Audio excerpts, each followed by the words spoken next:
always remember when I did not understand how I used to stand under all the fool's rules running these lands.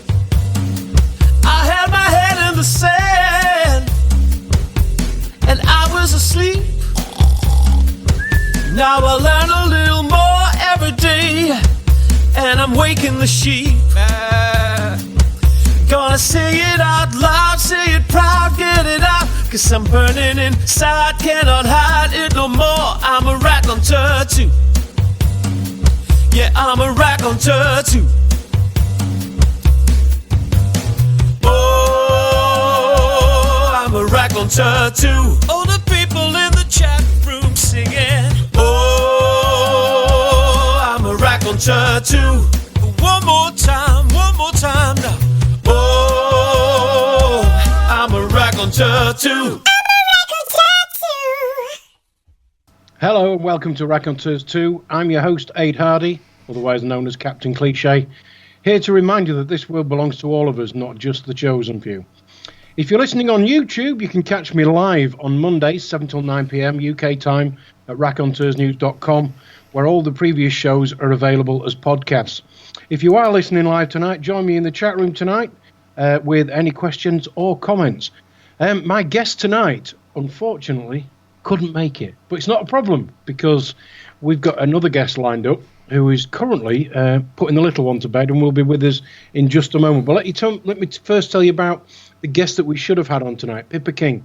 Pippa was on with us a couple of weeks ago, and she was discussing biometrics in schools. Once the show had gone off and we were just having a chat on Skype afterwards, I also found out that Pippa has been doing loads and loads of research into smart cities, and that's what we were going to be discussing tonight. But I say, unfortunately, Pippa can't make it tonight. She's got some family things she's dealing with, so I'm hoping, fingers crossed, if everything goes well, we should have her on 2 weeks tonight. So looking forward to getting Pippa back on the show really, really quickly. My guest tonight, Aidan Pat, up in Leeds, isn't quite available because he's putting his little one to bed, but he should be with us in a few minutes. Apologies to anybody who tuned in live last week. I was off in Scotland with some friends having a motorbike week and tearing up the roads of the Highlands of Scotland, which was absolutely fantastic. And based around that, I just want to get tonight's producer on the call. Andy, are you there, Andy? I'm here, mate, yeah. Hi, mate. Firstly, thanks very much. I have to say, I know it's my voice that everybody hears, but you do all the work. So thanks for that. But what I want to talk to you about is one of the guys who was up in Scotland with us. He's had his own issues. Right. And unfortunately, for the last 2 years, he's had to have somebody else looking after his pride and joy, which is his beehives. Okay. Now, his beehives basically his hobby, and he looks after the bees. And I said to him, "Can I buy some money off you?" He said, "I don't sell it. I just keep happy bees. I just feed it all back to the hive, and I just end up with lots and lots of happy bees." Oh, and he was telling us how the beehive works and blah blah blah. And I said, "Oh, I've got quite a few friends, and we all eat honey because it's really good for you, isn't it?" And he sort of looked at me. And so, Andy, let me ask you first. Why do you eat honey? Well, I usually have honey if I've got a sore throat or anything like that. I've kind of read a lot about the Manuka honey, so I've found the Manuka honey that I've tried, which is basically from Aldi's, about £5 for a little pot. Yep. Seems to be quite good and effective on sore throats. If I'm feeling a bit groggy, I'll get some ginger, grate the ginger up, have that in a cuppa with a spoon of honey, and it seems to put me right. But I am well aware, or I am told that, a lot of honey that we bought really isn't honey, it's just sugar water, isn't it? Well, this is what I mean. Rich is a really, really nice guy, and he's really looking forward to getting his, as he puts it, his hives back ready for next year. Because, of course, as soon as the bees sort of go into hibernation or whatever they do over winter, that's the time when he can move his hive back to his property. Whereas at the minute, he's got one of his friends looking after his hives for him. Right. And I said to him, I said, what's Manuka honey? He said, well, that's just the plant that the bees have been pollinating, and basically that's what they've been using to make the honey. That's what it is. And I went, okay. I said, so, this Manuka honey, is it any good? Well, in principle it is. And I said, what do you mean? He said, the problem is anything, excuse me, that's been dealt with commercially, there's a 99.9% chance that you've not bought it in the country where it was produced. Mm-hmm. The problem with that is anything that moves across a border has to be sterilised. And the way they would sterilise it is either to nuke it or boil it. He said, now, unfortunately, what that does, a lot of the really good stuff that's in it, all the proteins and stuff, are gone. Yeah. So you may as well get some Tate & Lyle sugar, mix it up in a cup, and pour that on your porridge in the morning. Well, I just got Mithrin's preempted you in the chat room. Is that he's just put honey from non-EU countries, i.e. China, is corn syrup. True story. Yep. He said, and a lot of the runny honey, which is the bit that everybody likes to just drizzle on the cornflakes, he said the trouble with that is that it was probably originally produced in this country from oilseed rape. The bees will have pollinate the oilseed rape. Yeah. Because that's where most of the hives are taken to do that. He said then all the honey's harvested and then it's shipped out of the country and it comes back over here again once it's been dealt with, bottled, made into runny honey and done. So he said it doesn't matter whether you're spending £1.50 or £21.50, it's not really any good. And I sort of sat there and went, oh, so what's the answer? He said, it's dead easy. Find a local beekeeper and buy it off him. Yeah. Well, he said, I was looking for some organic honey a while back for a particular thing that I was doing. And it suddenly occurred to me, how the hell do you get organic honey? Unless you've got all your bees in a very small cage with a few of the plants that they're going to pollinate. Because if they're open to the air and they can fly about wherever they want, there's all kinds of GMO bullshit out there that they can go and land on. Yeah. And folks feeding the garden with glyphosate and all that kind of stuff. Yeah, exactly. So when I looked into it, folks said, well, organic honey, really, what's the crack with that? Because how can you tell if it's organic? So the thing that I found was to look for raw honey. Yes. And I did manage to get some raw honey sent over from Spain, actually. And it did the job that I wanted. So I was well pleased with that. And tasted bloody gorgeous as well. Yeah, it does. I know. Rich was really, really into the mechanics of how the bees do their job. And it's unbelievable what these things do. Yeah. These little bees. And I talked to him about organic honey. And he said to me, the only chance you've got of organic honey is if you've had a commercial producer of organic plants, whatever the plant is. Yeah. And it's in a sealed greenhouse. And he's got a couple of beehives in there. And the bee's job is to pollinate, within that organic environment. Now, he said, in that way, you could get organic honey. He said, but if you're just letting the bees fly where they want to go, they don't see any boundaries. No. They don't know what's GMO and what's not. Okay, probably. Yeah. Well, found out some interesting things, actually. Apparently, all of the worker bees are female. Okay.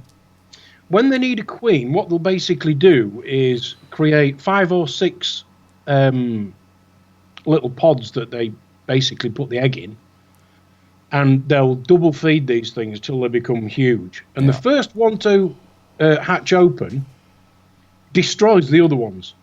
Yeah. So that leaves just the one queen. The actual workers are all girls. The drones, the boys, do nothing. All they do is eat a bit of honey. They don't make anything. They don't produce anything. They don't go off and fetch the pollen or anything like that? They do nothing. They're just useless eaters. Yeah, okay. They're just useless eaters. He said their only purpose is that about once every 4 years, the queen will fly about a mile up in the sky, and once the males realise she's left the hive, they'll fly up after her and all try and mate with her. Okay. He said, and when she comes back down, she's then fertile for 4 years. And that sounds like a typical night out in Boston, actually. It does actually, yeah. Now, he says after that, the drones are then useless again. But the problem is they only live a year. So, 3/4 of all the male bees will never do anything other than hatch. And then at the end of the season, the girls snip off their wings and kick them out of the hive and just let the birds eat them. Oh, wow. So, a male bee has got no sting, and his only purpose in life is to wait just in case, during his lifetime, the queen flies up a mile high, waits to be serviced by them, and flies back down again. But they do nothing. Well, to be fair, I have met one or two humans who've got a similar sort of lifestyle. Yeah. Yeah, me too. But it was absolutely fascinating to talk to him. And his passion for it. And when I said to him, I said, well, what do you mean you don't sell your honey? What do you do with it? He said, well, bees will produce what they need to produce. Yeah. He said, so if you don't steal the honey from the hive, then what they're basically doing is stocking up ready for winter. And he says, and if you've over-harvested a hive, during the winter, what you'll have to do is give them some sugar water and feed the bees in the hive. He said, but all I do, he says, is just seal it up ready for winter, and that's it. And it looks after itself because they will just eat the honey that they've produced. That's what they're basically doing. They're stocking up ready for winter. He said, so if you don't harvest it and you just let the hive look after itself, he says, I'll take a little bit out for my family and friends, but that's it. I'm just happy to keep happy bees. Yeah, I kind of like the sound of that, yeah. Well, the other thing that he was quite passionate about was, without the bees, nothing gets pollinated unless it's done artificially. No. So, and without the butterflies and, and he was quite sort of passionate about it, and it was really, really fascinating to talk to him. But when he said that all the male was useless, I thought, sounds like areas of Sheffield that I go to, that. Yeah, I remember when I was quite young, I probably sort of 5 or 6 years old, I got to know a very elderly gentleman in the village where I was brought up, and he was a beekeeper. And he used to take me round and show me his hives and show me what the bees did. As a kid at that age, it was just absolutely magical to see it all happening. And then to go with him when he harvested the honey and you get pounds and pounds of the stuff and take a jar home for your mum, it was just amazing as a kid to see stuff like that. Yeah. What else he told me was, if you just get a jar of honey and put the lid on it, he said, in 100 years' time it won't have gone off. No. So why on earth they have to sterilise it and do whatever? He says, I have no idea. It must be some legislation or whatever. He said, but honestly, he said, you could leave it in a cupboard for 25 years and open it and it'll be just as fresh as the day you put it in there. Yeah, I can well believe that. I mean, well, let's face it. We've got all these foods that virtually last forever. I mean, I suppose canned foods would be an example. I mean, some canned foods that went out with the Scott expedition that went to the South Pole. I was just thinking of that. Yeah. They opened them 100 years later and found they're still perfectly edible. Yes. But yet you buy tins from the supermarket today and they've got a sell-by date that might have a year on it. So essentially what they're doing is getting people to throw away perfectly edible food. Yep. And then they tell us, we've got too many mouths on the planet. We can't afford to feed them all. Stop throwing away perfectly serviceable food. Yeah. That would go a long way to sorting that problem out. Yeah, we're just the useless eaters, aren't we? just like the male bees. But it was absolutely fascinating it was just his passion, and how passionate he was about not just the keeping of them, but keeping them happy. You know, he says, I've just got happy bees in my hive, and that's how I like it. And I thought, you know, absolutely hats off to him. Absolutely hats off to him, because at the end of the day, without beekeepers and the like, then, you know, the kind of the food chain would almost break down because there's no pollination going on.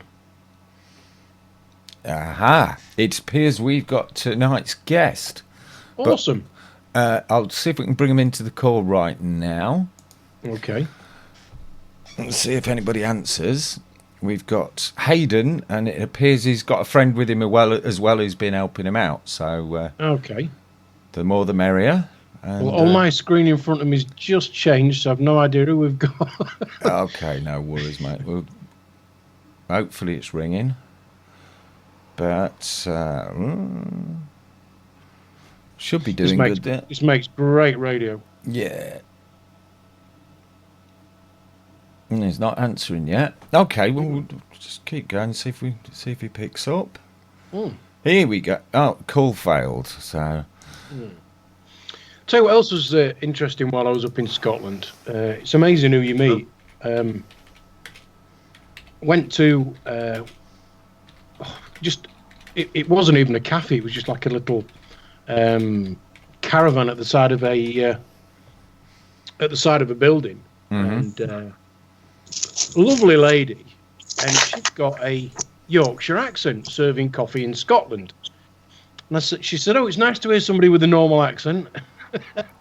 Yeah. And I said, "Oh, we're 6 bikers just up, sort of tearing the roads of Scotland up for a few days and coming to look at the countryside." And she said, "Oh," she was telling me all about her life and things.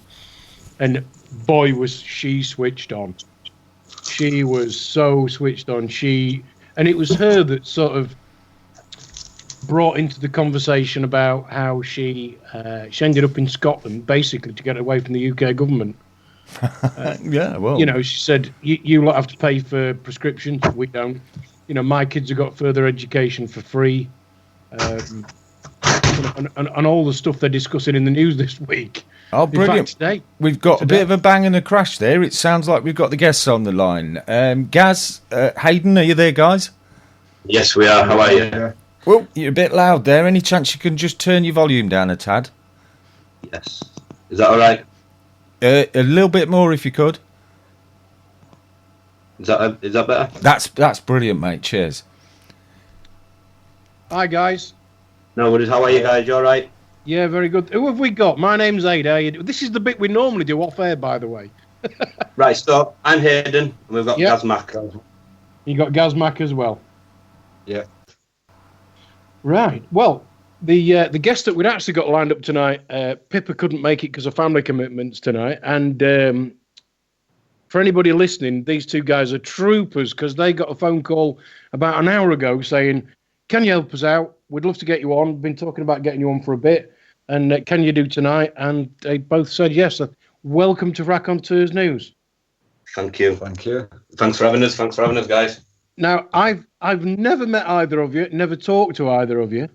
But what I do know is you've been doing some great work up in Leeds. But before we get to Leeds, what I'd love to know, Haydn and Gaz, is how do you two come to be where you are and knowing what you know? What brought you to this point?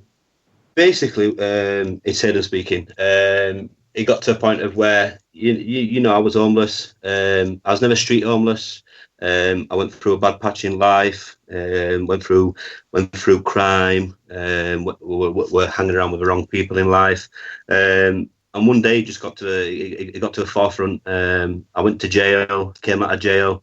Didn't do very long in jail, and it just opened my eyes, and it just made me realise that, hold on a second, that place wasn't. I didn't belong there. You couldn't trust no one. There was no one in that system where you could look up at and you could trust. It just got to the point of I'm never coming back to this stage. So I started rebuilding my life. It took me a full year to get out of what I were in, just for the simple fact is, I moved away from the area. I kept in contact with some of the people there, but I just knew that if I stayed in that predicament, even though I had a job, I was working, and I just knew that if I stayed in that area, I'd still be in the same place now. So 4 years ago, I just thought, it's time to get up and move to another village, just literally around the corner from where I was, and obviously start a new life. I started a business for myself.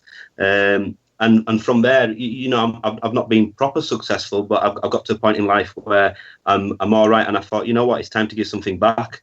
So what happened was my first year in business, it got to Christmas, not last year, the year before.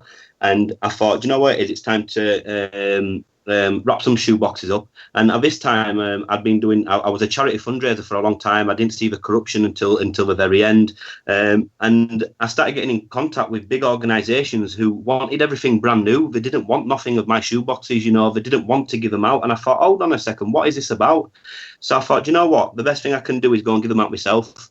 I went out, and the regular people that I started seeing, these people were disappearing. It was getting close to Christmas. These people wanted to were starting to remove themselves off the street by doing petty crimes and getting themselves locked up over the winter period, over the Christmas period, just so they had a meal, just so they were getting paid basically for being in jail whilst all the shops were closed over the Christmas period. And then I just started, and this were in Bradford. I had an office in Bradford at the time, and I put a post on Facebook. Got involved with some really down to earth business people who have helped me, and then we built Leeds Homeless Partnership. And in the forefront of that, we thought, you know what it is? It's about taking direct action. It's about going to the council, telling them about a problem, and also coming up with a solution, not letting them think of the solution, letting them already know that there's a solution in place or could be in place for these guys to make them a better sustainable life. The council started listening for probably about a week, obviously giving us, yeah, we'll do this, we'll do that. Obviously, just to backpedal us, to put us on the back, to put us on the back step. So we went to a homelessness summit. And they started contradicting themselves in this homelessness summit, and we just thought, you know what, it's time to take direct action here. We knew people. We got involved in a movement called Fight Back UK. We started a fight back over in Leeds. We got involved with people in Manchester, the Activist Network. We've got involved with people in Nottingham, people in Bristol. It just started expanding, and then we thought, hold on, we've got all this much support behind us. We cannot fail at this. We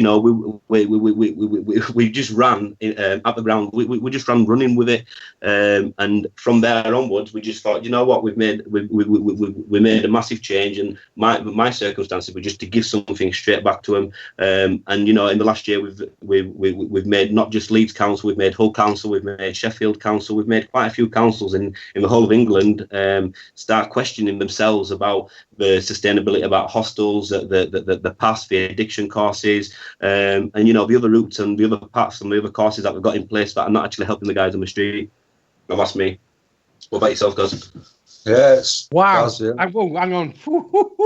There's a million things in there. Wow. And that's in a couple of years, just before we get Gaz on. Wow. God, where do I start? And then what's in the shoebox? I'm intrigued. What's in the shoebox?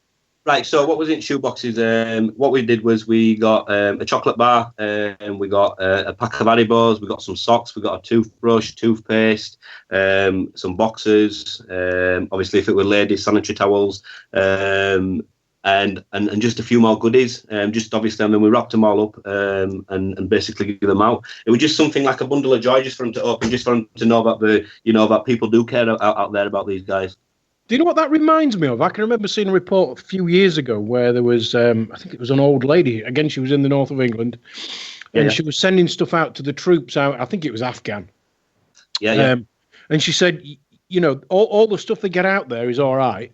But actually, what they want is a little bit of comfort. And she said chocolate, toothbrush, and like a cheap can of deodorant. Yeah. Just to give yourself back some of that, self-respect, if you like. Yeah, definitely. And it so much reminds me of that. Yeah, it does. And do you know what else I wanted to do it for as well? Is like we set up a community backpack challenge. It took off in Leeds. We started putting it to other cities, but we couldn't overwatch it because obviously we still go out to work. It's not a full-time job what we do. And I just wanted to prove to people that like the shoebox appeal, it's an amazing thing that they do. But in the long run about it, it's not cost effective for schools. It's not cost effective for universities. It's not cost effective for these people who are doing it. Because they're having to pay for the bags, having to pay for rucksacks. So what I did was I just put a post out there on Facebook and went, anybody got any old rucksacks that they want to donate, and this was just after the shoebox, and I got hundreds, and what I started doing was all the donations, all the food donations, all the goodies, I just started filling backpacks up, and we just started giving them out on the street. And this were going into January, February, March, April, May last year. We just carried on doing it. So how many would you say you've actually given out in the past couple of years? Do you want me to be honest with you? Thousands. When we finished in Leeds, that's what I mean. About 4 weeks later, we ended up in Hull doing the exact same thing, helping another 30, 40 people down there. And whilst that were on, Anthony over in Sheffield, who was doing Sheffield Tent City, we went over there and helped him get into the council. And ever since, what we do is we go out there and we make sure that we get into the councils. We're not just on the phones pussyfooting around them. Let's say, we're actually in there telling them, listen, we know this can be done. We know you've got homeless prevention pots. We know that you've got money aside. We know about these guys. And you know what? During Tent City, the last 3 days, we housed 22 people into sustainable accommodation and 19 people into hostel accommodation because they wasn't ready to go into sustainable accommodation for themselves. There were people with proper needs and proper help. And that's something that we did last year, wasn't it? Good God. Guys, you've blown me away. I mean, that's just phenomenal. When you mentioned about you were a charity fundraiser, but you soon lost faith in that. I can't remember what the words you actually used, Haydn. Corruption. Basically. Corruption. Yeah. When I first turned 18, I worked for a company called Home Fundraising. I dug out all their accounts about 6 months ago. Back then I were on £10 an hour. I was on the street. I moved to a different agency. I moved to different organisations. Worked for Shelter, worked for British Red Cross, worked for Oxfam, worked for Macmillan, Marie Curie, Crook. Worked for absolutely every organisation going. And you know what? Then I started seeing a woman came up to me one day and she just she stopped me on the street and she went, "Do you know what is Haydn? You do know that you're a professional beggar." I said, "You are?" She went, "Yeah, you're a professional beggar. You are there begging for your wage because no matter what happens here, part of that money is going into your wage." Next day, I didn't go back into work, and this was 3 years down the line.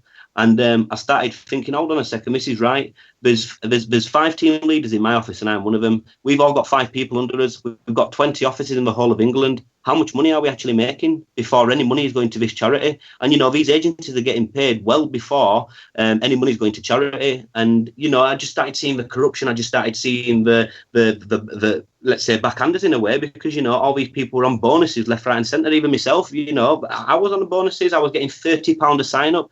Think about, I was finishing on 15 to 25 sign ups a week. After my 5th sign up of the week, I'd get £30 a sign up, plus I'd get £10 an hour. I was coming out with £600-700 a week. And I just started realising, hold on a second, this can't be happening. There's so many people and destitute people out there. And, all these charities and all these agencies are just raking it and just making the big man at the top get rich. That's all you're doing. You're making him have a comfortable life. And what I'm saying in life is, instead of people donating to all these big organisations, because if there wasn't people on the street, or let's say there wasn't people on drugs, these organisations wouldn't be running. And, they need people on the street, don't they, to keep them going, mate. If it wasn't there, and what gets me is that people are going into a job. So like last year, I could have had several jobs in the industries of homelessness. And you know what? I'd never take a paid job in it, for the simple fact is you have compassion for your first, let's say 6 months. And then what happens is, let's say 12, 18 months down the line, all that compassion goes out the window because you've been given money, you've been given bonuses, you've been given holidays, and every little bit of compassion goes out. And that's why I would never take any money in. And what I'm saying to people is, instead of giving to these big corporations, you can do it yourself. Instead of just feeling, do you know what? I've not done nothing this week. I'll give Oxfam £2 a week. Just go out there let's put it this way. There's little organisations that I'm even in contact with on Facebook. If you want to give to different countries, the different organisations, little ones who are building schools over there, who are let's say honest, and they're not fiddling the books, because they're just people who are out there who are just trying to make a better life for themselves. Or if it's about homelessness or destitute people, go out there, buy a sleeping bag instead of giving someone £2. Like what I'm going to set up is I keep seeing loads of GoFundMes on Facebook. There's so many. Everybody's just popping up a street kitchen. Everybody's just wanting to do what we've done last year because they're seeing all the donations rolling in. So I'm going to do a sponsored sleep out in a month. But you know what I'm going to ask for? I'm not going to ask for money. I'm going to ask for sleeping bags. I'm going to ask for socks. I'm going to ask for shoes. I'm going to ask for clothing. And I'm going to set the example again to say we don't need money. We do not need money at all, because of all the good people out there and all the earth angels that are actually out there. People can start coming together like we have been. And, we started to get into the fracking community. We started to go down to Preston New Road, started to get in with them, just showing unity and solidarity that, one day that everybody's going to need to come together. And this is when it's all starting off. This is where it's all starting from. And that's it. People just need to go out there and instead of putting money in a cash box, why don't you just walk into Greg's, buy a coffee, and even if that guy is ungrateful for it, at least you've done something in that day that that's going to justify itself later on in life, and it is. Haydn, you if I'd got a hat on, mate, I'd be taking it off. Thank you. I cannot say.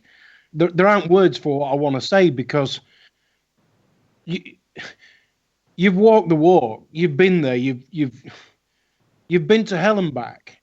Yeah. And you'd got a bloody good income, but your own morals and your own sense of right and wrong wouldn't allow you to continue. No, that's it. And I'm absolutely blown away, mate. I really, really am. And even Tony could set an example of this. I've known Tony a long time, and compared to the person that I used to be, to the person that I am now, and I'll be honest, I don't even think I'm fully at the stage of where I want to be. There's so much progression that I could still have in my life, and I've had to. I won't say I've put the homelessness on hold for a little bit, but last year I did that much. I lost a business. I started a pap testing business, and I ended up losing a lot of contracts because of how much time off I was taking, off work, my contracts were yearly. So this year they wouldn't want me because last year I didn't do it for them. So what I did was I just, I set up what I used to, what I know, and I started a bed business off again because I lost too much, and I know that this year. Until the council start messing up, until direct action needs to happen again in Leeds, I'm thinking about myself, and not just that. I'm going down and helping the guys at Preston New Road. For the simple fact is, obviously, one day everybody's going to need to come together, and it's about protecting. It's about protecting the futures for our children, for our children's children, and like I say. Something big is going to happen in Leeds, and it's going to happen probably in the summertime, and we are going to look at something bigger than what we did last year. But it's just, until the council stop doing what they promised us, and to be fair, since we stepped up, the councils have been doing what they agreed, and like I say, until they stop doing that, then there's no need for direct action at the moment. But if anybody else in the whole of England needs help, we're always there to help these guys. We'll always be there to to support other people as well. It sounds like you've been taking these councils to task and really pinning them down and making sure they're doing what they say they're going to do. They asked to. I mean, we need to know where the money goes and how it gets spent. Yeah, good for you. I've got a comment in the chat room. And once we've done this bit, I then want to get into Gaz Mack as well, because I know he's sat there with you, Haydn, and I'm so pleased you're both here, because this is stuff that really needs putting out there. This comment from Mithrin: most registered charities work on a 90 to 95% admin, 5 to 10% to the needy basis.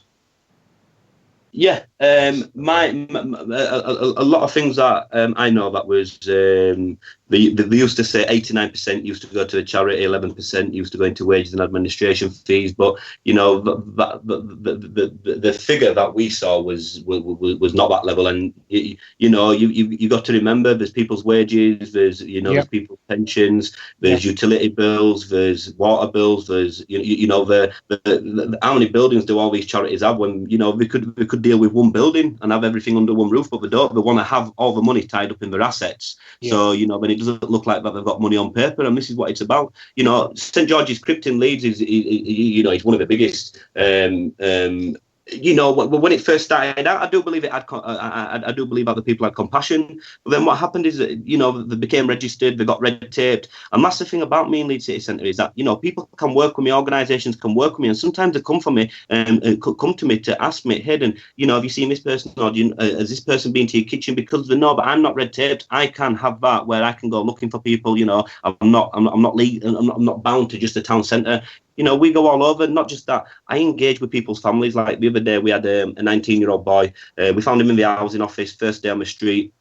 And what we did was, the council could never do this. The council gave him an assessment and told him that his age, he was vulnerable, but because he had a sofa to stay on, which he didn't, he'd been kicked off it that morning. But technically, he wasn't a destitute person. He wasn't vulnerable enough for him to do anything that day.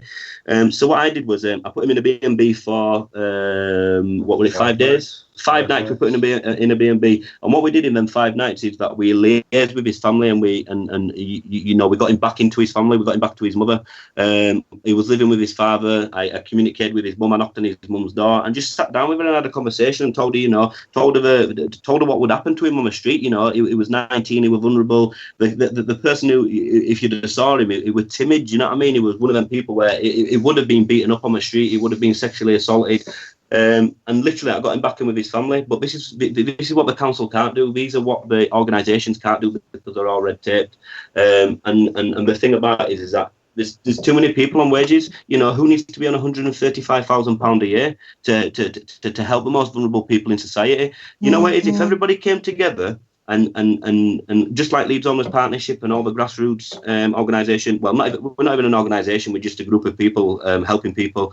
And if everybody came together like we did and give an hour a week or 2 hours a week and that, people wouldn't need to be on wages. People would still get the help on that because the proper addiction units, the units that need to be open, who need to be open as organisations, will still be open. So these people would still get the help. But I think that then the charities would run on a different basis. The money wouldn't always needing to be there. Everywhere you look, everybody's just giving guilt-tripping stories for money when technically they're having to pay agencies, they're having to pay wages.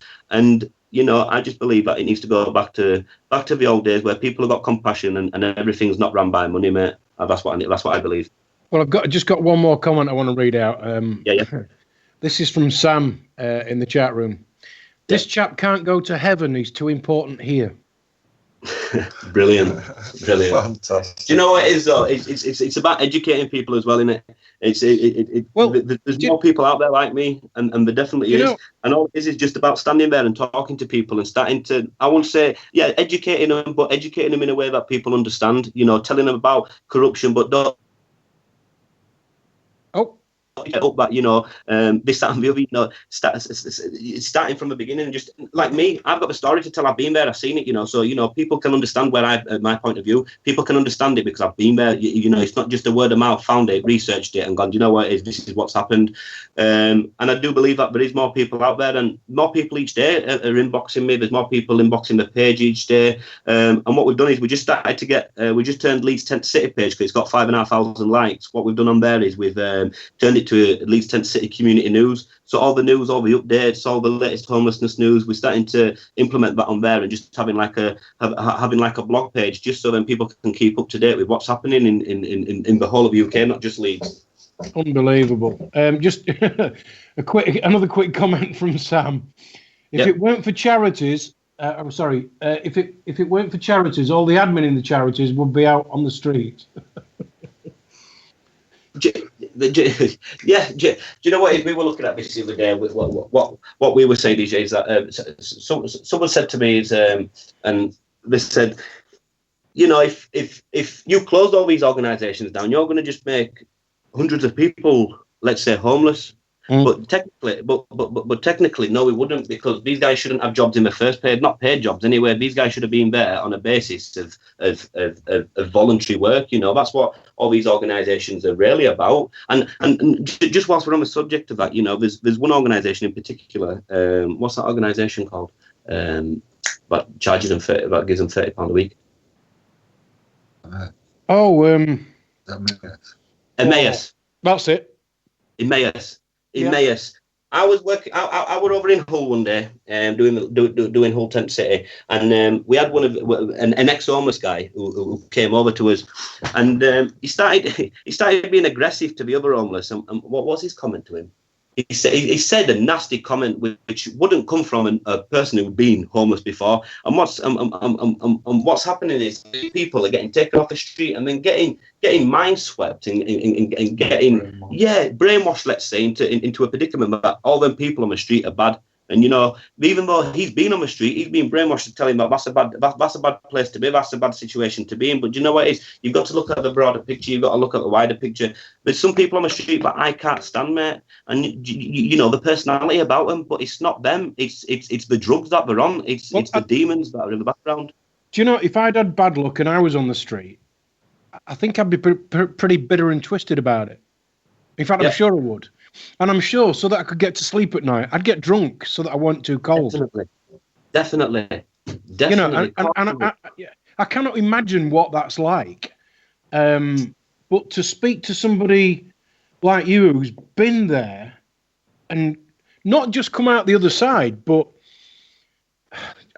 mate, honestly, I'm blown away. What I do just want to pin you down on is I just want to kind of get this structure of how the fundraisers work. So you actually worked for an agency. Yes. And so one week that agency would say to you, oh, this week you're doing Red Cross. Next week you're doing cancer research. Is that basically what would happen?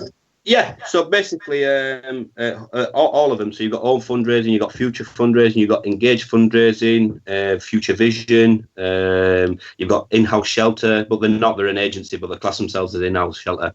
And basically, what happens is that on the back of one of my cards, and your ID card, basically, we had to raise on the back of it. It said we had to raise 10,000 mandates, which would accumulate £1 million. Which would be 5 million over however long, and Engage fundraising or Home fundraising would be paid at approximately £452,000, let's say, for £1 million.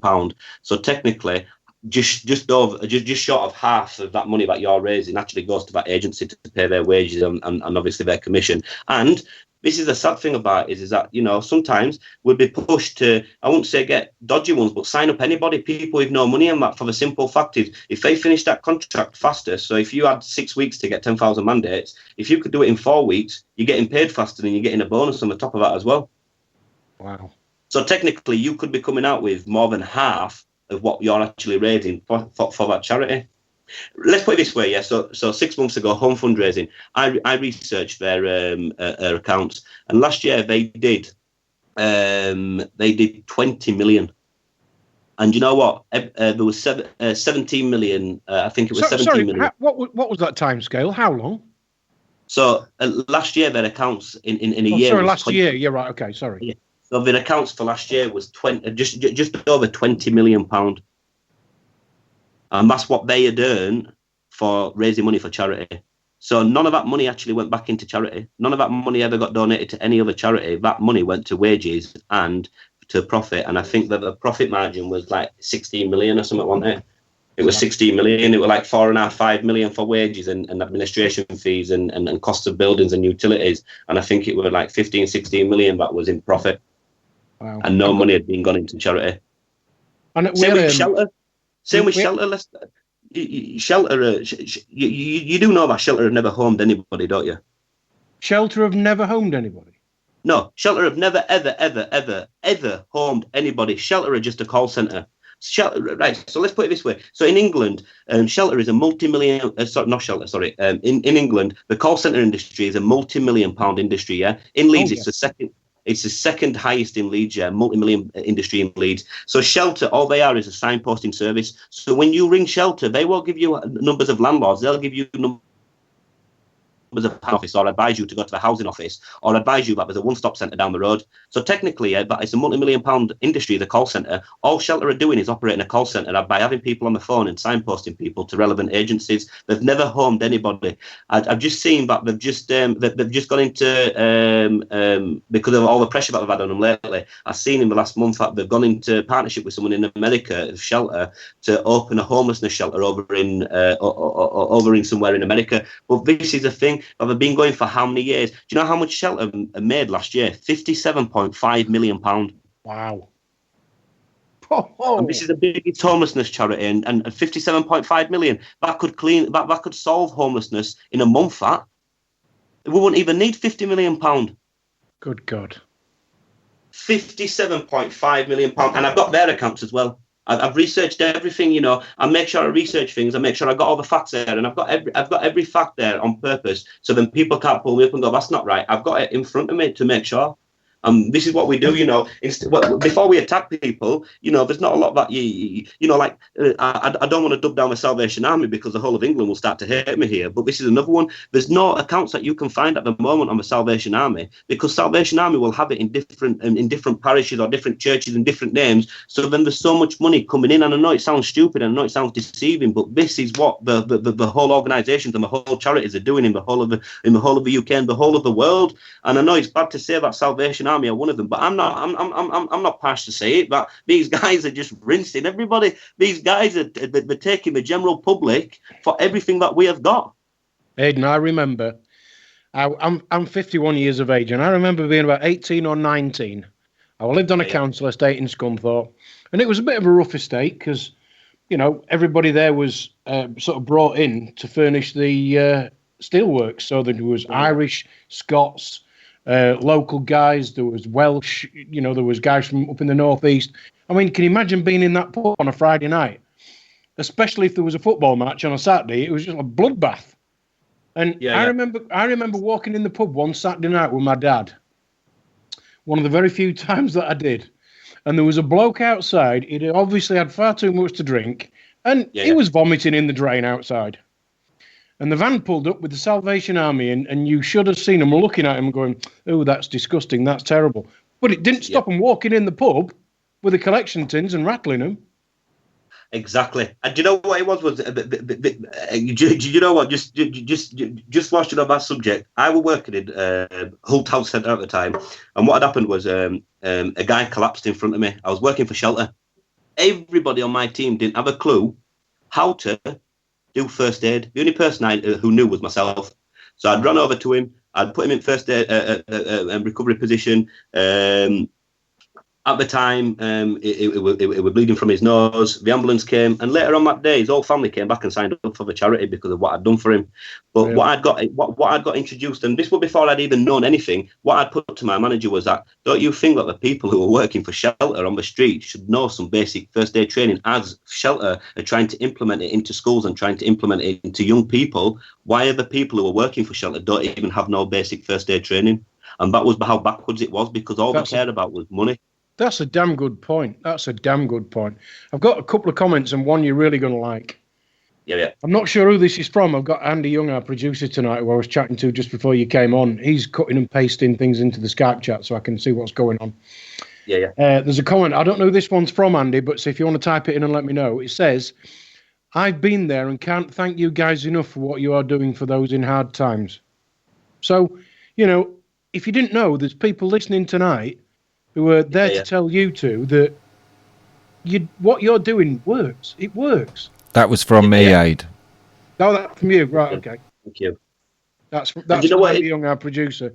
And Andy's been there and can't thank you enough. There's another quick one here. This is from Toddy. It says, "Yeah, man, go on." Toddy. I'm glad you're listening, Toddy, mate. I'm very glad you're listening, mate. And you know what it is? It's been a massive thing with even Toddy. You know, I think that we've all got to the point of where we've all had to take a step back, obviously because of different circumstances. Myself was work. I know Toddy was ill a little bit, and I just believe that the amount of work that all of us have put in. There's so many people out there who are just trying to jeopardize it at the moment, and there is obviously in the sense of, let's put it this way, people are trying to set up street kitchens and thinking that's the best way to do it. But you know what we did? We set up a street kitchen for the simple fact it was a place to meet people. It was a place to start engaging with them most destitute people. It was starting to get the names, starting to build that bit of trust with them. And now what's happening is people are just building the street kitchens and not actually getting these guys towels, not doing no direct action, ringing my phone. And like I'm saying, if you're not in a position to help these people, you can't go out there and help them yourself. And that's why we all need to take a little bit of time off here and there, just to replenish. But you know what it is? Whilst we're taking a break, there's always someone on the front line, always there, ready to drop a food parcel, to go help one of the most destitute people. And if there wasn't no one there able to go pick him up, we would go down there ourselves and make sure. And we've had so many people say, I wish 10 years ago that you guys were on the street. You won't believe it. I'm only 25. I've learned early. I woke up early, and I believe that it's the age group of the friends that I've got. Like, obviously, I've got Toddy, I've got Gaz, who's 40, I've got Brett, and all these people are the older generation, and it's just about, balancing yourself. And like these guys are educating me. I'm now educating my age group, and what I'm trying to do now is, in the last couple of months, Lisa and Dawn, part of Leeds Homeless Partnership, they've been going into schools and they've been starting to educate the younger generation of homelessness, about destitute, about austerity, and what they did was they actually went into the schools and they took a tent, they took a sleeping bag, a roll mat, and the kids were like, oh, I do that. I go camping and that, but we were saying, no. It's a different perspective. You go camping, but these guys are doing it on a full-time basis by living in a tent. How would you feel if you was living in a tent, letting them lay on the bubble wrap, letting them lay on the cardboard, letting them feel how cold the floor was? And that is something that we're trying to implement. People are saying that you can't do it because you're not registered and that, but you can. We've proved that we've been able to get into 2 schools. It's not what it's who to get into these places, and it is. Yeah. And that's what we're trying to do now or prisons. We want to get into prisons and start educating people in there, getting people who have become homeless, gone into jail because they're homeless. And, there is stepping stones in jail that are supposed to help homeless people, but obviously they're not, because they're coming back out. We know sustainability. What I want to do is hopefully get a team of people. It's not going to be this year. It's going to be obviously in a couple of years, but hopefully get people into schools permanently and get people into prisons, helping these most destitute people in society. I can't remember where this came from. It was either a guest that Andy Young and Jason Holmes had on Raconteurs News, or it might have just been in general conversation. But one thing I did learn, the charity that has the pink ribbons and running around the world, and the cancer one. Yep, that's correct. Yeah.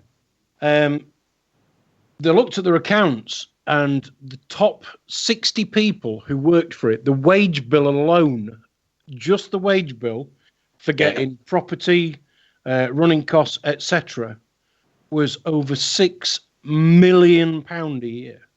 This is what I'm saying. And then you got to ask yourself a question. And sorry to the people out there who have got obviously who have got cancer, and I do apologise for this, but when you are giving to people like this, and it just baffled me. These guys ain't researching nothing, and that's the truth. Because think about it, if there was, there's things out there that we all know about, and the government knows about, but guess what? They don't want to put into the public because it's not going to make them no money. All this chemotherapy, all this radiation, this is making them money, and this is going to carry on making them money. And cancer research, it says it in the name, guys. Let's put it out there to viewers. What does cancer research? What's their nickname? Crook. C-R-U-K. Crook. It's in the name. These guys are just solid crooks. They're not researching nothing. These guys are full-blown crooks, and it says it in the name. It can't be more obvious than that these guys are just skinning the general public, and sending people for chemotherapy, and there's so many people out there, and I don't want to mention it just now, but there's so many people out there who know. There's so many different things out there that can help you, and I'm not going to say cure you, but I'm going to say help you in the progression of getting better. Most of it's oil that comes from the green stuff that we all love. Yeah. Yes, exactly. And this is the thing, if more people was open to this, like, my mum, I was sat there speaking to my mum the other day, and she still calls it wacky backy. She don't believe in it. I'm telling her, mum, the oil can help you. I'm not going to tell you that it can cure you, mum, but she just had a hip operation. She's in the world of pain, mate. But I do believe that this oil will take that pain away from her and help her through that. But she just believes that because it's been made out in the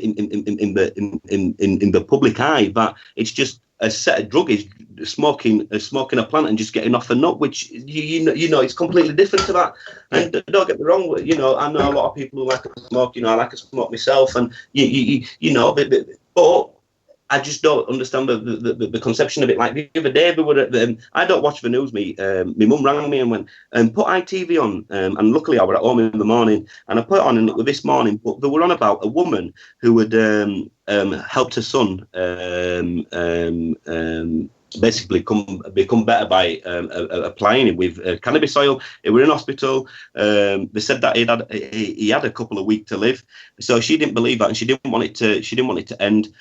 So what she did was she went out there. She started secretly giving him cannabis oil, and within half an hour of giving him cannabis oil, his blood levels and everything went through the roof. Doctors couldn't believe it, and Philip Schofield and Holly Willoughby were on the news criticising her, saying that it was bad. This thing doesn't cure. It might have helped your son, but in the long run, you've put it out there in the public eye to deceive it again, to make that woman look like a bad mother, when in fact she saved her little she saved a little boy, and 5 years on he's still alive, and they told him that 5 years ago that he'd have 2 weeks to live.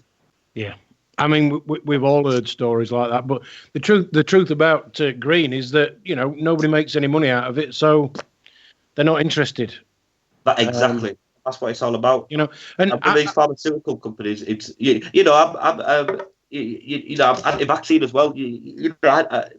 My little one don't have no vaccines, and when I was in the hospital, the pressure that they were putting on us, telling us our social services would be involved in that, and in the long run, I've had none of that. It was just all scaremongering. It was just, out there to scaremonger me. And there was saying to my partner, they were saying things like, right now, before he's registered, he doesn't have a say in it. It's all about you. No, we have an equal right here. At the end of the day, he's my son, he's your son, and we both don't want him to have the injections. We're not going to be pushed it on because you want him to have it.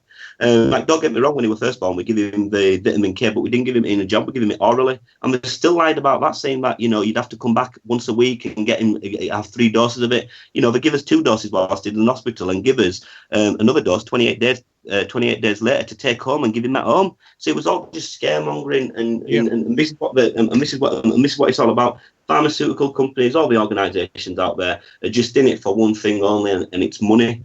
That's what it's all about. Money. We've got a similar thing with my grandson at the moment. And my daughter, bless her, she just keeps forgetting to go and get his injections. I think she's forgotten about 5 different appointments so far. Brilliant. Tell her to keep on. Yeah, she just kind of keeps feeding them bullshit and just waving them off and going, oh well, I'm sorry, I was working and I forgot. Yeah, because you know what it's all about. It's about that doctor's surgery. But they have to be on, I think it's between a 90 to 95% success rate in giving people injections for them to get for them to get the bonus at the end of the year or every quarter. And this is what it's all about. I've been in the NHS. I had motorbike accidents and all sorts, and I have to say, without the people at the front line of the NHS, I wouldn't have any legs, and I will be eternally grateful to them. However. I went to see my doctor about, I can't even remember what it was about. Probably one of the many bits that are falling off me going wrong. Yeah. And it was about my shoulder, that's right. And while I was sat there, the doctor said to me, so what are you doing about contraception? Yeah. And I went, what? He said, what are you doing about contraception? I said, well, if you read me notes, I had a vasectomy at age 26. I said, And about 10 years ago, I got tested just to make sure my little swimmers hadn't come back. I said, but if you think that you're going to put that down as a consultation so that you can get paid for it, you're not. No, definitely. Because all that proves is that you've not read my notes. Goodbye. Yeah. And that's basically what, if they mention the word contraception, the doctor's surgery gets paid for it. Yeah, and that's what it's all about, isn't it? That's what it's all about, making sure that they can put something down to settle on a consultation with you just so that they can get paid for it. That's what it's all about. Yeah. Right, guys, we are an hour into the show, believe it or not, and I promise in just a few minutes we're going to speak to Gaz. But what we generally do at this time, for the sake of my bladder, where we have a 3 or 4 minute break and we just play some music. And we're always grateful to anybody that allows us to play music, because Raconteurs News, we can't afford to pay music rights and PRS and all the rest of it. So all of the music that we play is from people that allow us to do that. So if you're listening out there and you've got music that you'll let us play for free, please get in touch with us. Click on the contact link on raconteursnews.com. And would love to play your music. But what we've got now is Deke Jackson and a track called Dug Free and High on Life.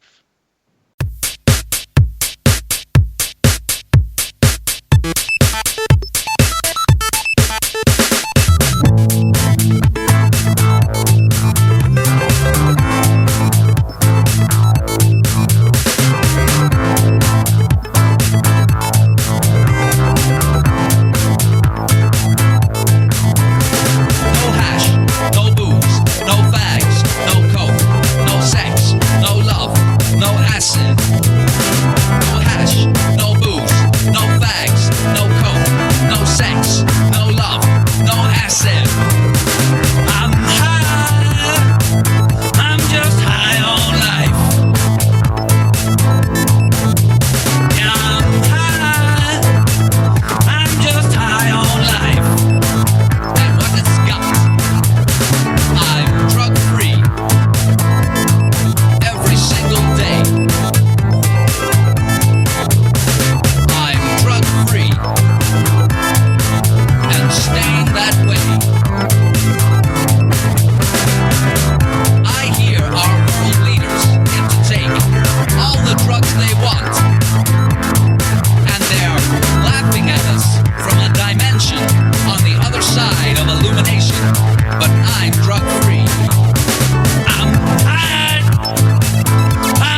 And welcome back to Raconteurs Too. I'm Ade Hardy, and boy, have I got some interesting guests tonight.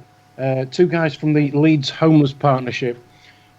Just been speaking to Haydn Pat, and he just told me he's 25 years of age, and he just blows me away. This guy was homeless, got into crime, been in jail, completely let down by the system, got a job fundraising for the charities, and then realised what corruption was going on. Not only did he walk out of a job that was paying him quite a lot of money, he then also started to really help homeless people. And the comments in the chat room so far have just been overwhelming. And so, welcome back, Haydn. Welcome back, Gaz Mack. Hello. Yeah, how are you doing? Haydn, we had lots from you, mate, and I'm sure we will again. But let's have a chat with Gaz. I mean, I learned in the last hour that Haydn, you're 25, and boy, You've got 50 years worth of experience in that little head of yours, mate. And but I understand Gaz is about 40 years of age. Is that right, Gaz? Yeah, that's right. 40 I am. So tell us about Gaz and how you end up being where you are. Well, I had bad relationship breakdown and a bad custody battle a while ago. Left me in a bad, dark place. It was really into some bad drugs. Ended up losing my son, losing my house, lost everything. And I went like that for a couple of years. Went to Blackpool to sort my head out, try and get my head together, which was a bit of a mistake. It didn't quite work out like that. And came from Blackpool to Leeds to start again about 4 years ago on the streets in Leeds. Got to Leeds with nothing. So selling the big issues, sort of picked myself up, got myself a bit of work, and decided now I want to give a bit back.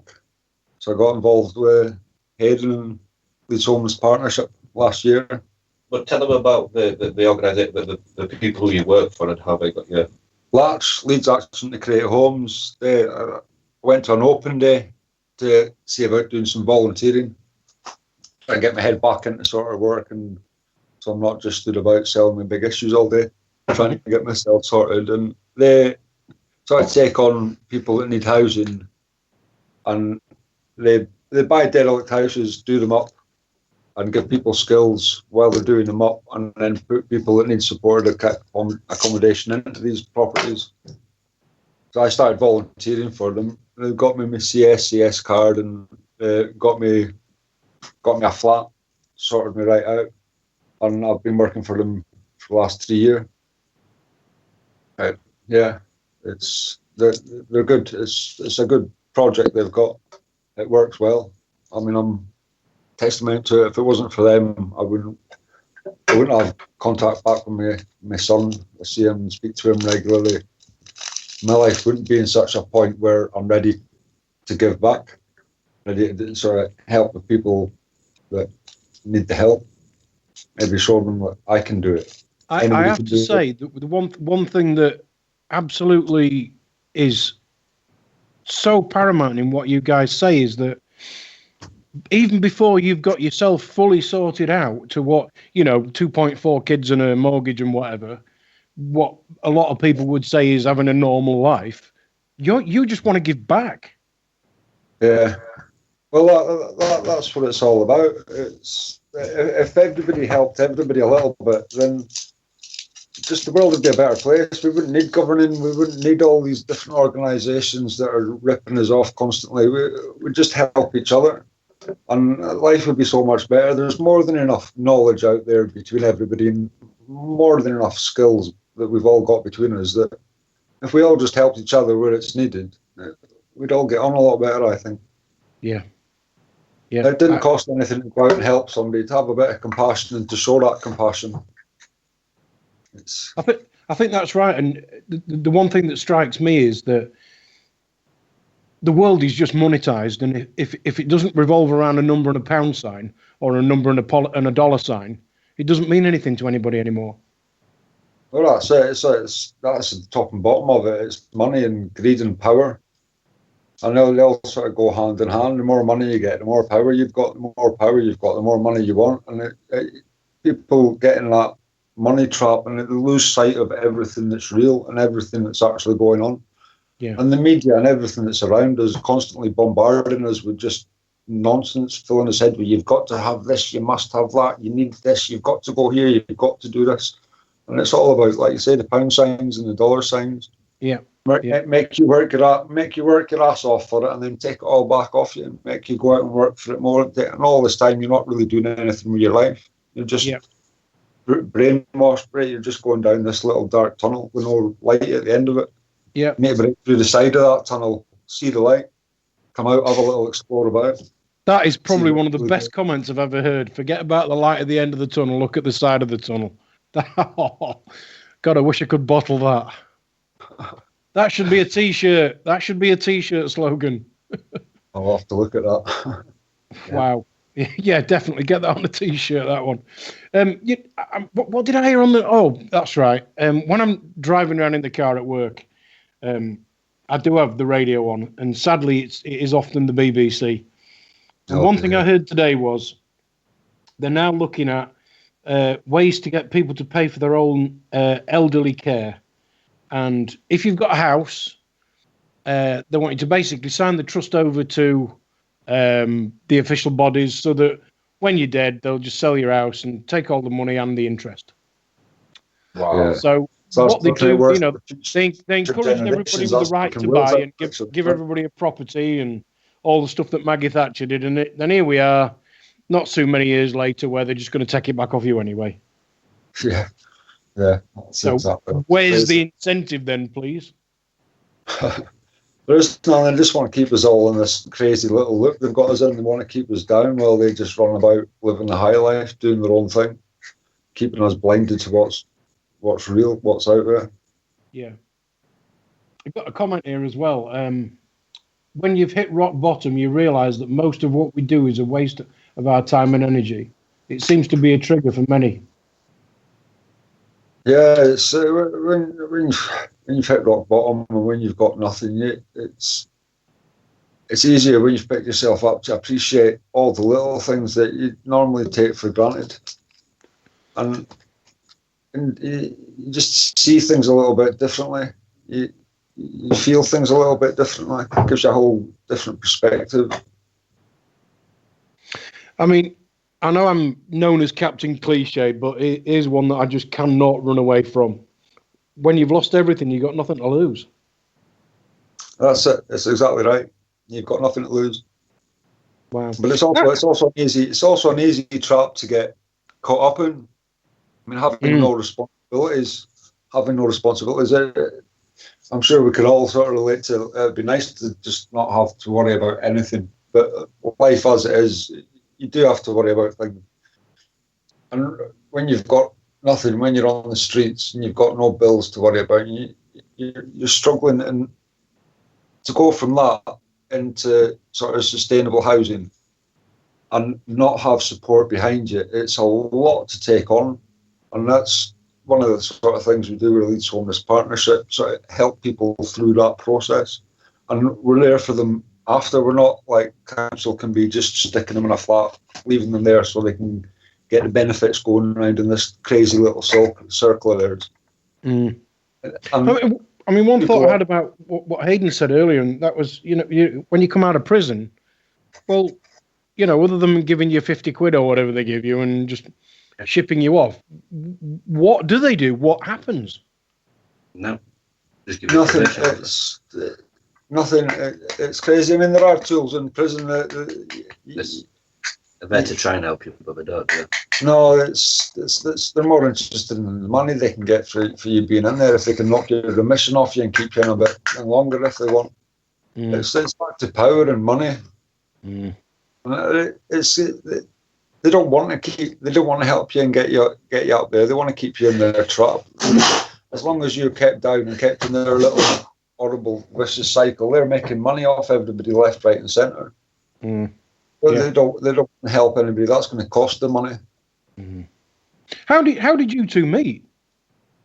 Through this, I believe that. Were you part of it? Did you start going down to Sunday groups? Well, I went to a talk. Yeah. So were you both homeless at the same time? No. I just got to a point where I was started thinking about doing something to give back, and I was in that sort of place in my head in my life. And I didn't know that's when I was homeless. I knew Brett a little bit. And I went to a talk. Haydn was there, Toddy was there, Brett was there. There was a few of them there. And I thought, right, well, I want to come down to your kitchens and start help out, see what you do. And just went down to help out at the kitchens, got to know Haydn, and just made loads of changes and turning the world around. You know, we always had the same, didn't we? We always had the same. It's like what you said earlier. The passion that's in Haydn, it's infectious. Yeah, you're not kidding.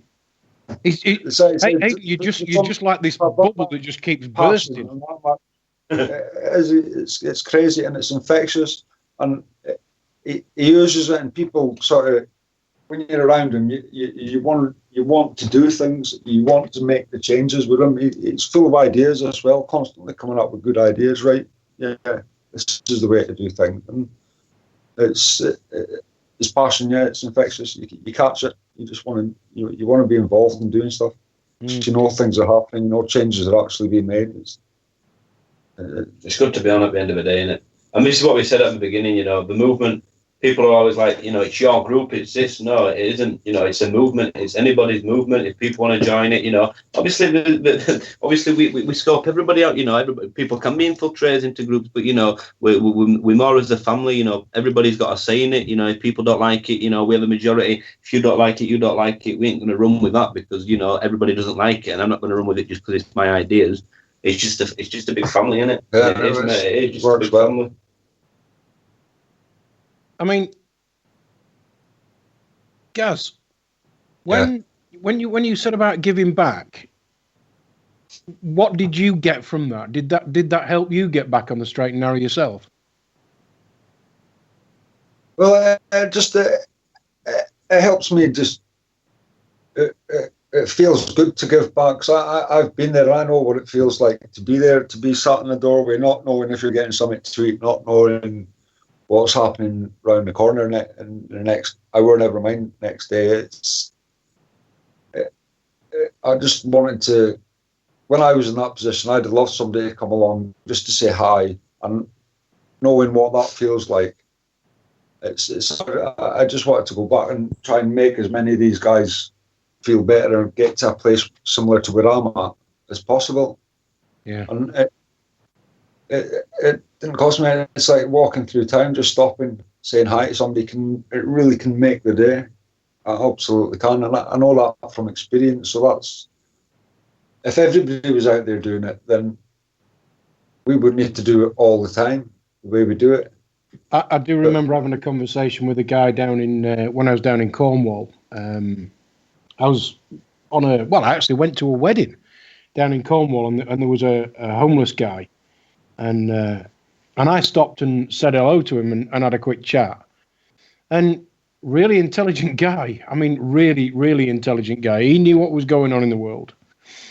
Found himself, he actually wanted to, at that time in his life, be completely separated from what we'd all call normal life, just so that he could get his head around what had actually happened to him. And he didn't go into too much detail, but once I'd sort of finished having a chat with him and whatever, and I spoke to him a couple of times over a couple of days, and he just said, thanks for stopping and having a chat with me, because it's actually made me feel human. Yeah, it does, because you feel ignored, you start to feel invisible, and that's when you start getting depressed, and it can get really bad, and you can be sat there for hours at a time sometimes, and people just walking by you as if you're not there, not even acknowledging you, and it's a horrible, horrible feeling. And when somebody does acknowledge your presence, it just feels amazing.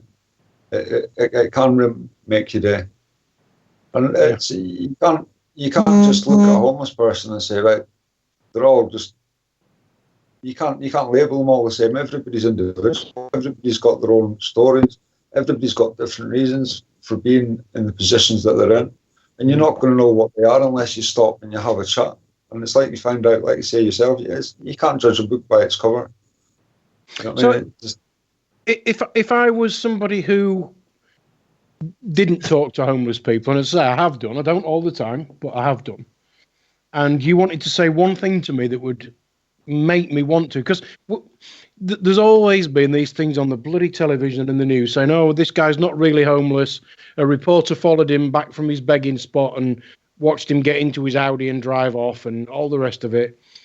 And I'm sure there are people out there who do that, but you know. Oh, there absolutely are. There are people out there, professional beggars, and that's what they do. A lot of them might have habits to feed, or they might have different issues. You don't know, but there are people that go out there that do it just to make money, like feeding their habits. They don't really need it for food, or they've got accommodation.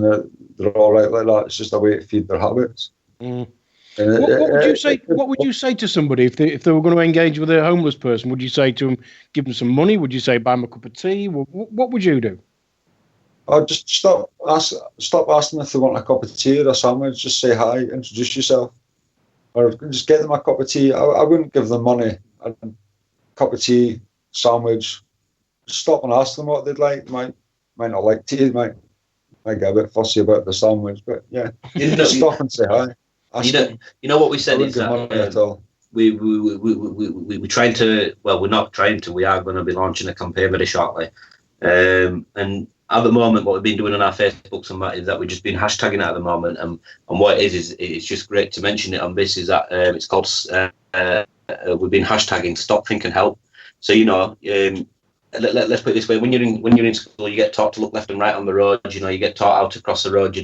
But crossing another person's path. How about stop, having to think of how you can help this person. It might be just having a little chat with them. It might be just getting them a coffee. It might be just signposting them saying, up there, the housing office that way, or, there's addiction unit that way. And then getting them some socks from the pound shop or something. And then, going away and actually thinking in the long run of actually, what help can I actually give to this person, or is there anyone I can contact to give this person help, or, go back and get to know this person on a one-to-one basis. So hopefully we're going to try and run a campaign that's called Stop, Think and Help. You guys absolutely blow me away. Because you're not talking about it. You're not putting it on bloody Good Morning Britain or whatever. You're actually out there walking the walk. You're not just talking about it. You're doing it. And we're trying to show people that you can do it. All you've got to do is want to do it, and then go and do it. You don't have to. And you don't need money. Arguing over funding and grants and how are you going to do this and how are we going to just get up and go out and do it. Help somebody. Everybody can do it. We've all got it in us. Just do it. Stop, think and help. Well, normally at the end of the show, we ask you to give us your Facebooks and links to websites and Twitter and stuff like that. But let's go through that now, because we've kind of got to that bit. And Andy, if you're listening, mate, if you've got a pen handy, and I'll try and grab them, and you try and grab them. Between us, we should do okay. So we've got the hashtag Stop, Think and Help. Yep. We've got a page called Leeds Tent City. Sorry, say that again. Leeds Tent City. Leeds Tent City, yep. Yep. We've got Leeds Homeless Partnership. Are these .com.co.uk or? It's all on Facebook groups. All Facebook groups, okay, yep. And then on Facebook, my name's Haydn, Haydn. Yep. And then my last name on there is Pat, P-A-T for Pat Testing. P-A-T. Right, okay. Cool. Or not Pat Testing because you were too busy giving out shoeboxes. Yeah, that's it, mate. That's it.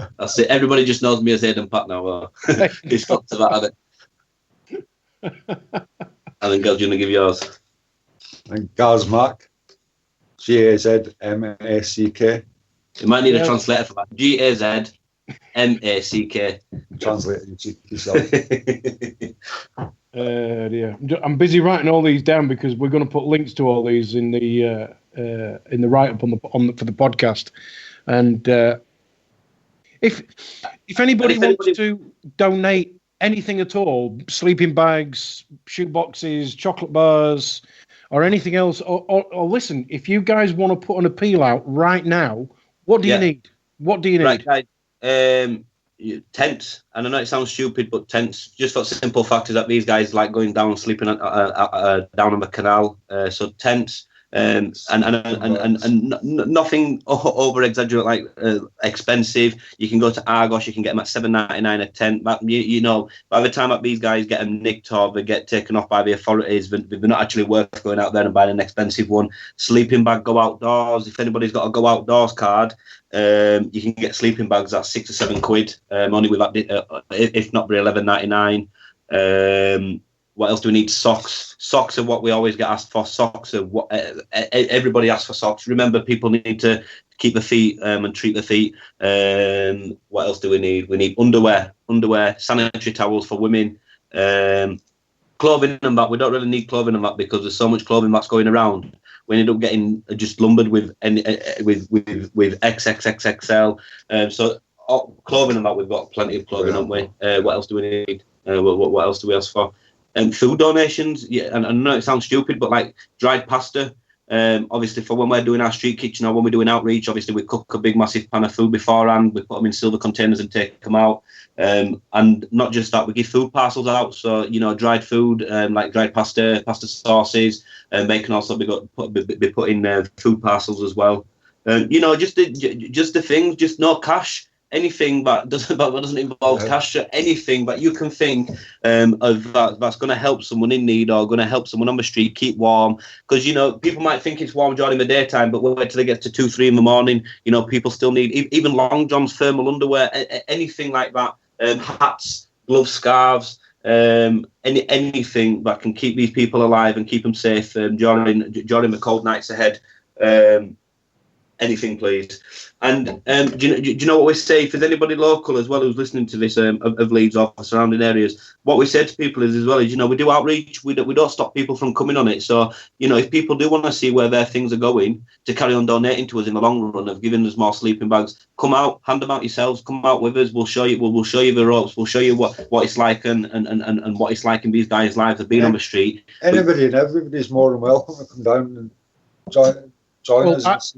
I'd like you to put me in touch with the guy that does Sheffield, and I'll certainly come out. Definitely. Yeah. I'll get you in touch with that today. It's a good and I've got a couple of pop-up tents that I haven't used for a while. When I moved in with my ex, she said, "Why does a man need 4 tents?" And they haven't been used in years, so you're more than welcome to those. I'll give you those with absolute pleasure. Yes, thank you. And you know what? They'll go to good hand as well then, because, you know, over in Sheffield at the moment, they've still got tent cities going up there, haven't they? You know what I mean? So they're always at it, them guys. And they're brilliant guys to work with. He's got a breakfast club going at the moment. And he's taking it to the next level. Yeah, he's taking it to the next level. So he's another warrior out there who's helping people. And not just that. If anybody's over, there's another guy, Grimsby, Scunthorpe way. I don't know whether anybody's ever, you've probably heard of him, Paul Jackman. The Jedi, the homeless Jedi, fantastic guy. Sorry, Paul.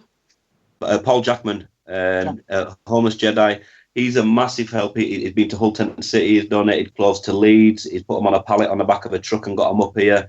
This guy is amazing. He goes around most of the grassroots organisations, don't like any of the big ones. He's got a camper van that's got homeless Jedi on the side, and you know he's got all the cooking facilities in there. And you know what, this guy's a legend. And if anybody wants to hook up with him over that way, he's always needing support. But he is giving mass donations to a lot of people throughout the UK. Travels around helping people all the time. Absolutely. I mean, the one thing that really does come across is you don't want money. You just want goodwill and sensible things that nobody needs anymore. Yeah, for all the people who bought tents so they could take their families camping and that and never bothered.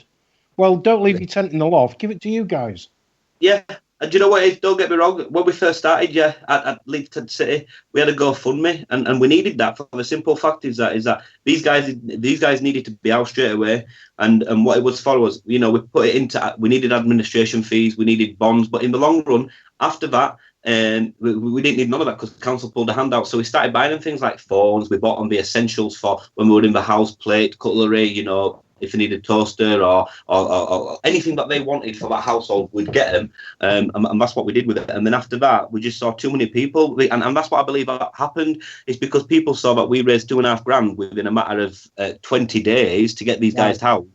that everybody wanted a piece of that and thought, hold on, if they're doing that, we can do that. So what we started doing was, hold on a second, it's not about money. We do not want money. We needed money to get them housed. But in the long run, if we'd have just stayed there longer, and it took us longer to get the guys housed. But because we had the money there and then, we was able to help them. But what we're saying now is that, hold on, we've proved that money's not everything, and we've proved that we've done everything. We've just off donations. We've got contracts with Morrison's, we've got contracts with Greg's, we've got contracts with little bakeries, Marks and Spencer's, and this is without being registered. So there's so many people out there who can go out and go out and do what we do in their towns, and all it is don't go into the supermarket and say you want food donating. Go out there, start putting a bit of money into your pocket. Not a lot. Go out there, get a portfolio, a couple of loaves of bread, some sandwiches, and go out there and then actually go to the supermarkets and go, do you know what it is? I've been doing this for the last couple of months. I'm struggling now. I need some food. Is there any chance that you can give me some? And you've got a portfolio there to back yourself up. And that's what we're saying. People are out there just setting GoFundMes up left, right, and centre, and it's not right. We don't want money. There's so much more that you can do by just giving time, and things like sleeping bags and the essentials that these guys need. Because remember, if you donate me money, I'm only going to go out there and do exactly what you could be doing and going to buy that sleeping bag. And it saves me a job, and then it saves me a job because then I can go out there and help someone instead of going and having to buy that sleeping bag for someone because someone else has already bought me it. You guys are amazing. When people will start to realise that, oh yeah, look, yeah, I can do this. And the more people are doing it, the more people will see, yeah, we can do it, and it does catch on. I'm not talking to two guys with a lot of business experience for 30, 40, 50 years. I'm not talking to two guys who have read this in a book. I'm talking to two guys who have been there and been shit on from an almighty height, ended up in a bad place, partly because of your circumstances, partly because of bad luck, and partly because of your own doing. And you both sat there admitting that and then saying, but actually what we're going to do is help everybody else. And that's what it's about. And you know what it's like we're saying is, I'm not 100% successful yet. I'm not even nowhere near there yet. But I've got an income that's coming in. My partner works. We've got a nice house. And this is the thing. If I could go live on, if I was single, I'd go live on, let's say, a fracking camp. I'd go out there and do that. But I know that, and don't get me wrong, I know that my 90% of my life runs on money. But that's the sense of that. I go out there and I have to work hard to make sure that my family becomes sustainable. Otherwise, I'm just going to end up being in a position that I can't help no one. And there's guys on the street that I'm going to end up being in his position, and my family, I'm never going to have my family again. So don't get me wrong, I know, but it's about people who are giving money to the wrong places. I go out there and I don't work for nobody. I work for myself. I couldn't work for nobody again for the simple fact is, it's just numbers. You're just a number in someone in someone's office. That's why I like to do things myself, and that's what it's about, isn't it, mate? It is really, isn't it? Your passion and what you're actually saying is don't give money, give your time, or give the things that you don't even need yourself anymore. You know what it is? I said on one of my videos about a year ago when I was doing when we were doing Tent City, didn't I? I was even saying, even if we'd even be grateful, even if you went in and got your holy socks out your drawer, man.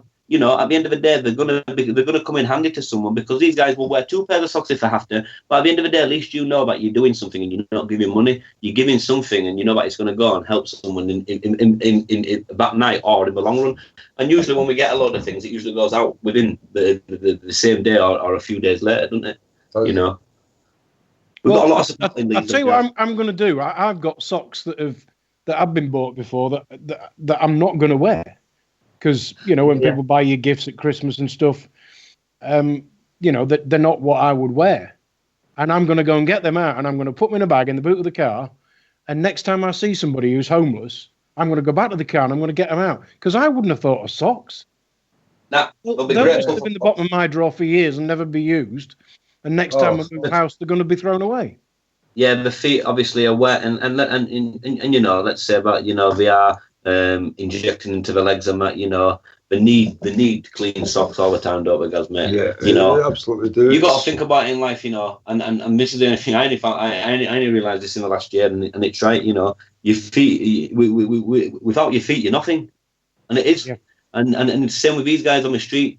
You know, without their feet, they're going to be nothing, and they're going to have no pride left. Maybe that might be about their little bit of pride. And one day it would have shocked me when someone turned around to me and went, will you stop buying me drinks? Will you stop buying me food? Will you buy me some socks, please? Because I'm banned from all the shops in town and I can't get no socks. Yeah. And then when I went to give him the socks, I never saw him again. And that's what actually started off the homeless shoe box, because that's what actually that's the story behind that. But yeah. And I never saw him again. But, you know, it was just a strange request. And then after that, I started getting to talking to him, and they were saying, yes, socks is something that they really want. So, I don't know, and no one will think of it, but socks, definitely. That's unbelievable. I mean, your passion and where you've actually come from, you know, you're not coming at this from a money point of view. Exactly the opposite. Yep. If there's anybody listening, sort of, not in the areas that we've spoke about, because, you know, we've spoken about obviously Sheffield, which is fairly close to where I am, Grimsby, yep. Scunthorpe, both places that one I used to work in and the other one I was born in, yep.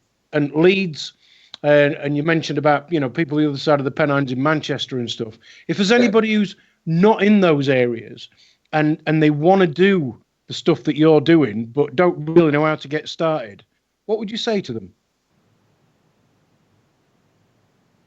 You know what? Go out there, get to know the guys first. You know, you don't want to be, and you can take a few sandwiches out, but you know, in your first ever time, you want to be getting a rough idea of how many numbers are on the street. Just for a simple fact is that you'll feel bad is when you've got 5 sandwiches and there's 10 people. You know, then you've got to go out there and you've got to buy more. You know, you want to go out there, get a rough number, and even go out the same night. Go out there and people don't know how to get involved or start this up. You know, you don't need no experience to even volunteer for an organisation. But instead of going to an organisation, do it off your own back.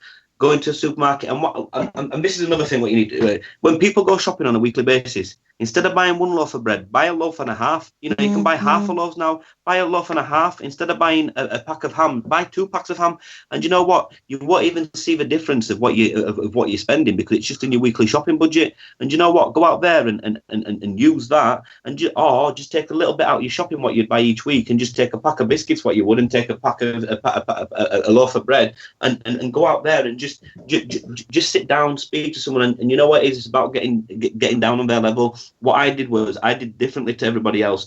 I sat down with them in the rain. I sat down with them in the snow. You know, I was wet. I was drenched. I was out till 1, 2 in the morning when I first started doing it. I was going out at 7 at night. I was getting to know people's stories. I took a notepad with me. If people wanted clothing, if people wanted shoes, I got the sizes. I got where they were staying. I built this trust up where organisations didn't even know where these guys were staying. I knew where guys were staying down canal, in bushes. You know, in building, in empty derelict buildings in the city centre. And I was able to make contact with these people a lot easier, instead of all the organisations saying, oh, yeah, we're trying to chase them around town. I was able to find them in the mornings. I was able to take them to appointments. And it was all about just building that little bit of trust first, sitting down, getting to know that person. There's no point going straight in and going, what drugs are you on? Have you got addiction? It's about getting to know them, and then slowly, gradually. Yeah, don't get me wrong, they do lie. But you know what it is? I've got a level of trust on the street where I can turn around to them and say, come on, stop lying to me. I know that you've been taking drugs today. You know, I know that you've just been and got a hit, and yeah, I'm just like, yeah, Haydn. You know, I've built that trust up. Organisations don't have that. I'm not red taped, and so many people can go out there and do that. And you know what? If one person in the city started logging and started blogging on the Facebook, live streaming of what they were doing, and not egotistical, just going out there and actually showing and raising awareness like we did. Like, no, I've not done a live video for 4 months because I've not needed to. I don't need to. Last year I was doing them every day, every week. Just go out there, show people what you're doing, and then you'll start getting people gradually coming on and going, do you know what? I want to help you out. I want to help you out. Before long, you'll have a movement built in that city, which will then expand to, let's say, like it's happened in Leeds, where now Bradford has started with people in Bradford are starting, people in Wakefield are starting, people in you know Dewsbury. I've had people messaging me in Dewsbury saying I've set up an outreach team just because of what you do. You know, in Huddersfield, and you know that's just local to what we are. So people, let's say Grimsby, then they'll start going over to Scunthorpe, over to Hull, over towards the Humber, you know, and this is what we want people to be doing, spreading out in the city, letting the councils know, hold on a second, there's people waking up here, and people are seeing that there's people on the street, and people need help, and that's basically it. Go out there and just do it yourself. And you know what else it is? you learn every day. I'm still learning now. I can tell people little bits and bats of how to get there, but it's all about a learning curve yourself, learning about you know, your own fears, you know, your own responsibilities, you know, and seeing your own perspective in your own life, to be able to go out there and say, you know what it is, I've seen this in my life, or my daughter's done this, or my son's done this, or my uncle's done this, my cousin's done this, taking something about like a realistic story, like me and Gaz, let's say, putting it to them and starting getting down on their level and starting to kind of understand of where they've gone wrong, and getting to the underlying issue. There's always an underlying issue with these guys. You know, it could be something that they've been abused in the past. You know, it could be, there's so many things out there that could be widespread, but there's always something that's got them into the position that they're in. Always. It could be, you know, like Gus said, he split up with his partner, you know, and started going down the wrong path, and you know, so many different things can happen, and can happen in life, but you've got to ask them questions. The thing is that the system and all the official sort of organisations, they're all about numbers. It's never about the person. No, everybody's a number in life. And that's the bad thing about it. But that's why people are scared they don't know how to join organisations, because, you know, they think that they've got to have some kind of qualification to be part of it. But that's how they make it. So then they don't have all these people wanting to volunteer all the time, because then they wouldn't have all these people in jobs. And it's bad to say that, you know, it's not just in the organisations. It's throughout life. Wherever you go, you are just a number. That's all you are, just a number. And then people start reacting to what they're seeing on the TV and that, and you know, you need to look past that. You know, don't get me wrong, I watch a bit of TV here and there, but not much. But when you look at it like he's a number, they don't care. These organisations, if they didn't have numbers on the street, they won't be getting paid at the end of the day. They won't be getting the budget. You know, if we cleaned up all them homeless people, which we're trying to do, if we cleaned them up, how would they get their budget the next year? Because they need to make more people homeless, and it's just a continuous circle and a continuous loop. But, you know, the council and all these homeless organisations have got to carry on this money and carry on this funding what the government are giving people. Like, let's put it this way, Leeds have got a homeless prevention pot of £140,000. Why have we got people still on the street when they've got that much money in the in a homelessness pot? You could give a lot of people a home for 140 grand. Of course you could. Of course you could. And this is what we've been arguing and saying to them. But, you know, we'd rather clean out 2 hoarders' houses with it. And specialist hoarders teams, that's £1,500 at least. And if that's 2 people who have got that out of the homeless prevention pot, I'm not being funny, that's not being put to good use. Yeah. And that's from a council's mouth. We've had that from a council official's mouth. Really? Yeah. Anthony, the housing manager at Leeds City Council. God. I mean, the work that you guys do, I think the one thing, if I can't put myself in the position of a homeless person, because I never have been. Yeah. And I can't imagine the loneliness and the not having any self-worth feeling. Yeah. And I can absolutely understand why anybody who's in that position would have serious trust issues with anybody from any organisation. You know, whether it was the mental health team, whether it was the team that's supposed to be helping them when they come out of prison, you know, whether it was the Salvation Army, whoever it was, I can imagine that the amount of hard work that has to go in to try and actually gain somebody's trust who has or is homeless is just massive. And when you're wearing a uniform, you're not getting that. And that's what it's about. You know, a name tag and a uniform. Yeah. You know, you're just the same old person, whether you're the police, whether you're an organisation, whether you're a support worker. You know, you're all doing a job. You're just gathering information, making them sign a dotted line, so then everybody gets paid at the end of the day. Well, that person's still in that awful position. You know, there's only so many times that you can walk around town and try and help an homeless person, and that's what they do. They have support workers who are just walking around town with them, doing nothing. You know, it's crazy. You know, and then at the end of the day, they make them sign a piece of paper, and they're getting paid for For what? Walking around town with them? You know, where's the level of help? Where's the duty of care that these guys are supposed to have? They claim that no person should sleep alone on the street. But you're going home at night time and you're leaving all these guys on the street whilst you're getting paid. Yeah, a bit like the doctor talking to me about contraception. Yeah, yeah, definitely. Because he gets paid for that bit. Yeah. My word. Yeah, because he gets paid for it. So what's next for you guys? Where are you? I mean, you've told us about the. Hang on a minute. Where's my notes? I've got endless notes.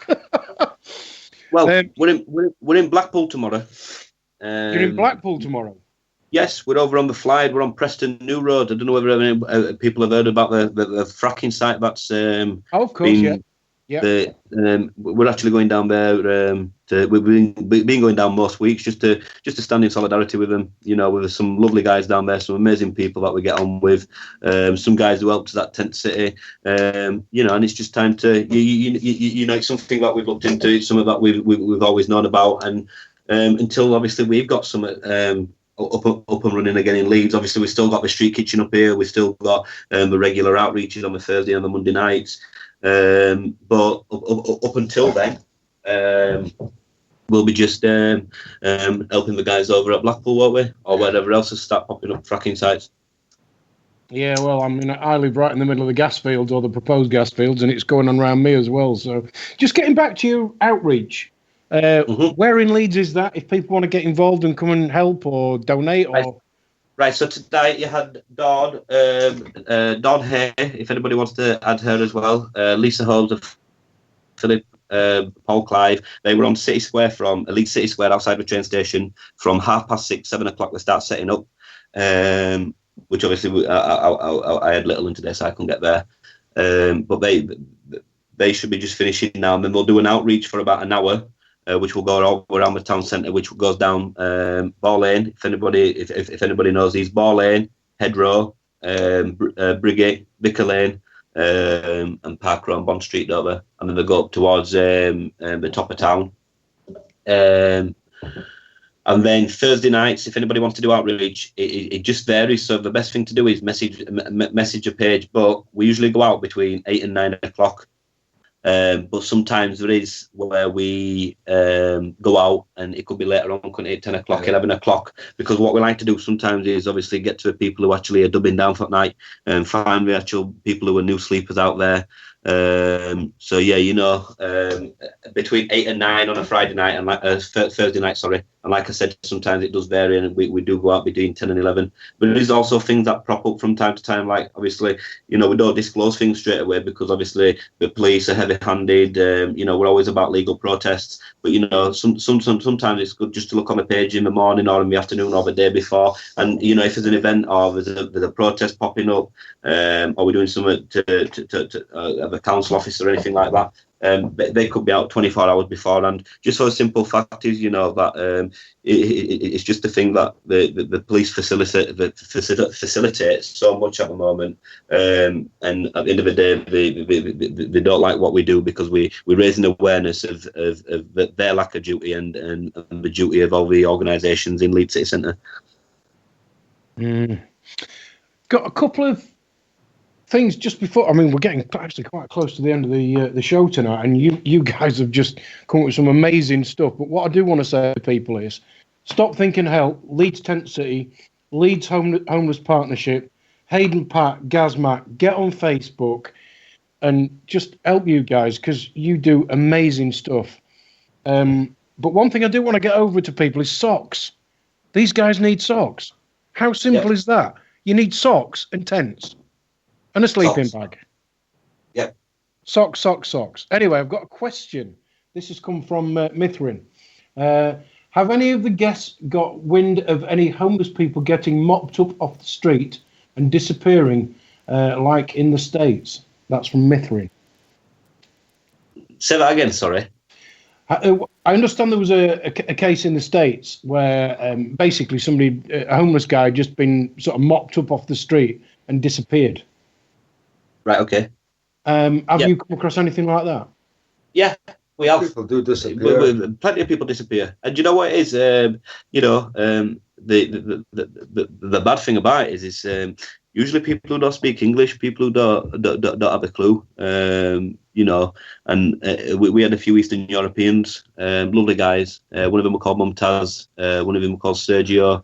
One day, Mumtaz rang me. We bought him a phone.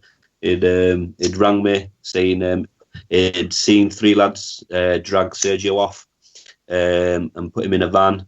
And this was, let's say, about 8 months ago, and no one's ever seen him since. Not just that, there's been numerous times where if you look in the newspaper all across England, people have been found homeless bodies in the canals, and you know, this is what's happening. And what's happening now is you've got an organisation in Leeds called Leeds Bid. It's all around. It's called Bid Business. What is it? Business Improvement District. And what they're the new eyes and ears of the council, and they're a government body. But what they do is they're set up as an organisation, as a non-profit. But what they're doing is they've taken the council perimeter now, and they give yellow and red cards in Leeds City Centre. So you get a yellow card if you get caught begging or sat down on the floor. Or even if you sat down and you're not begging, you get a yellow card. You get a red card, you get dispersal from the town centre for 48 hours. These 48 hours, you get caught back in the centre, you get arrested, you get a £100 fine. So basically, we're just making money off these guys. And what the bid are there to do is report it to the police. So when they give out information to tourists, let's say, but what they are actually there is to clean up the city centre, so then the tourists don't have to see the homeless on the street. I mean, I've even seen things where the council have been basically doing bumpy pavements to stop people sleeping. Yeah. Do you know what we've had in Leeds? We've had people where there've been constructions, there's been scaffolding going, and because of they said about the scaffolding up, people were sleeping underneath it. They boarded up the boarding up shop doorways, and chairs, benches, putting boards on them slantedly so you couldn't sit on the bench. Oh my word. Even doorways that are out of the way that are well known for people going and sleeping in them, they're now starting boarding them up. Mm-hmm. We had an issue with some security from Direct Line chucking some hot water over some homeless, so we had to go down and say that wasn't a very good idea. We did direct action. We just we did a pop-up protest straight outside the door and basically shut down Direct Line for a few hours. Guys got new sleeping bags and rucksacks and clothes. It was more to highlight the issue that some of these guys face all the time, the abuse they get from everybody. But the guys got a good thing out of it. Two guys who got soaked, they went out, and the guys from Direct Line bought them three big new satchels, Berghaus coats, Berghaus jackets. You know, they'd had a couple of £100 spent on them each for what we'd done for them. Good. The amount of comments that we've got coming through, everybody is absolutely on your side. And especially when you mentioned anti-fracking, I think that is everybody in the country is going to be affected by this. And if people are listening and you don't know what fracking is, there was a show that we did a few weeks ago and we had a fabulous guest on.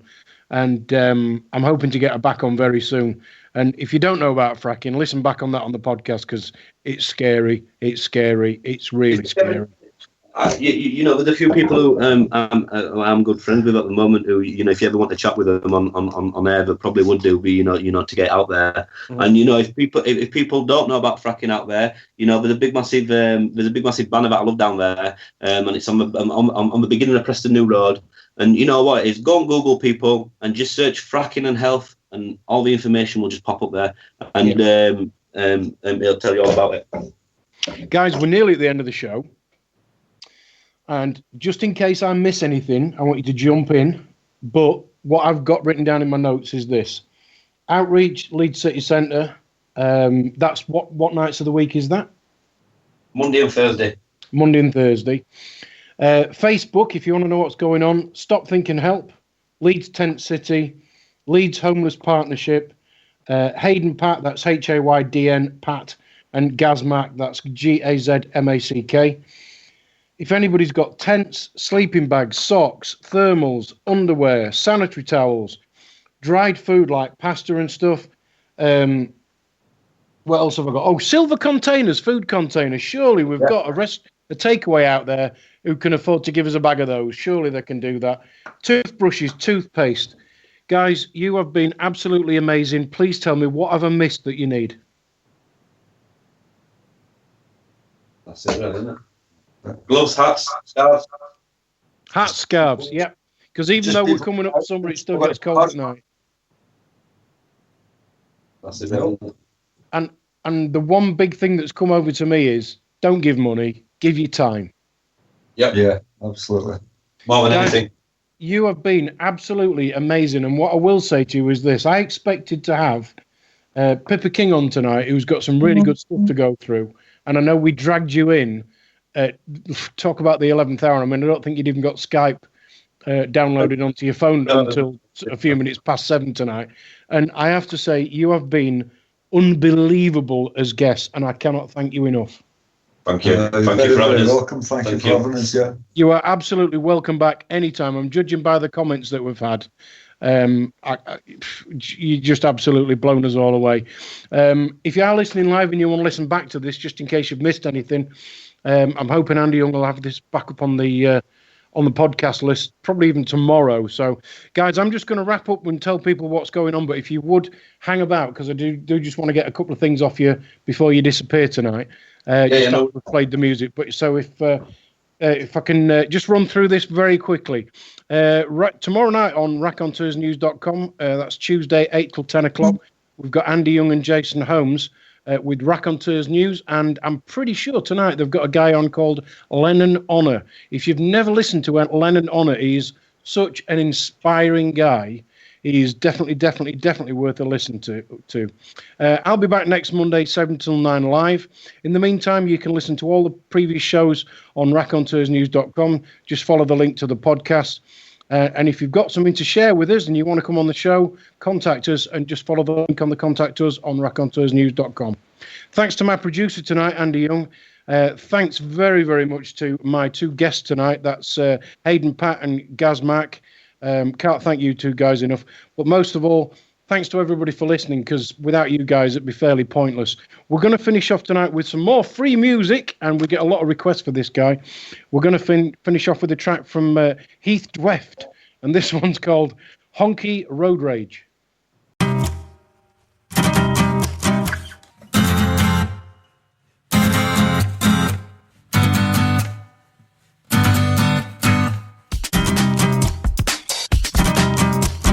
Making a goddamn nuisance of myself, poking my nose in everybody's business. Oh God, will I ever learn? 'Cause it always backfires on me. I can't control myself no more. So what do I do? Just stay and never go out. Every day is trouble, every day is trouble for me. Is it my voice, or my face, or the clothes that I wear? 'Cause something's getting me noticed in a bad way. I must say, I ain't looking for a shit, but it finds me, particularly when I'm out driving. Slow down, you know, it's a runabout, mate, not a racetrack. How the fuck did you pass your test? You're a pest, you got my heart beating in my chest. No wonder I'm so irate. Why don't you fucking indicate? I wish I had a shit gun ferret at your window, bitch. Making a goddamn nuisance of myself, poking my nose in everybody's business. Oh God, will I ever learn? 'Cause it always backfires on me. I can't control myself no more. So what do I do? Just stay and never go out. Every day is trouble, every day is trouble for me. So I drive and get my shit done quick. Don't wanna waste too much time on the streets with the pricks. I know they're gonna take my energy. Give me road rage, then I commit a felony. Score some weed, then I drive home readily. Hang my car keys up and calm down steadily. Lays on my mind when I let them get at me. Load up on some roller G, get stone, write a melody. Start getting high, having less of the hunches. Put it on hold while I answer the munchies. Get about the big spell, I'm grinding the bunches. Really need to learn just to roll with the punches.